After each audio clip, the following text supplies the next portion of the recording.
د طالبانو دفاع وزیر مولوي محمد یعقوب مجاهد احمد مسعود د هغه څرګندونو ته غبرګون ښودلی. هغه ویلي دي څوک چې زموږ هیواد پسې پوچ او رد وایي ټولو ته مو دا پیغام دی چې را دې شي خپل هیواد ته د پوچ په ویلو پر ځای د هیواد ته راستنه شي.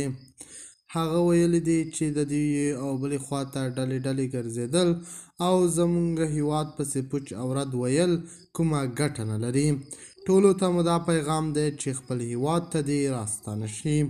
د خرابات ټي وي چینل درنو لیدونکو سلام، ستړي مه شئ، وخت مو بخیر. هیله لرم چې جوړ او روغ به یې. په سر کې یادونه کوم که خرابات ټي وي چینل مو نه وي سبسکرایب کړی په درنښت سره خرابات ټي وي چینل سبسکرایب کړئ.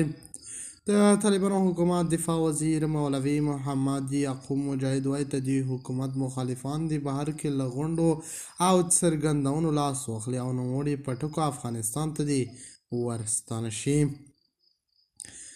احمد مسعود د هغه ناسته چې په مسکو کې کړې وه د طالبانو دفاع وزیر مولا یعقوب مجاهد ورته غبرګون ښودلی و. که څه هم ښاغلي یعقوب په ځانګړي ډول د کوم پخواني چارواکي او یا هم د خپلو مخالفینو نوم نه دی یاد کړی، خو داسې ښکاري چې اشاره یې په مسکو کې د ځینو پخواني چارواکیو غونډې ته وي. د روسیې حکومت د یو مخالف ګوند په بلنه تېره اونۍ جوړه شوې وه.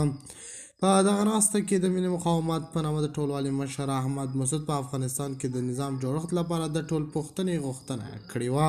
مولوي محمد یعقوب مجاهد چې د طالبانو د خوځښت په سنډګر ملا محمد عمر زوی دی وایي هغه کسان چې د هیواد د امنیت خرابېدو لپاره وي او بلې خواته ډلې ډلې ګرځي وي او بلې خواته پوچ او رد وایي ټولو ته مو دا پیغام دی چې خپل هیواد ته دې راشي. د خرابات ټي وي چینل درنو لیدونکو دا و زموږ ته د مهال چمتو کړی خبر. نورو تازه خبرونو لپاره خرابات ټي وي چینل په درنښت سره سبسکرایب کړئ.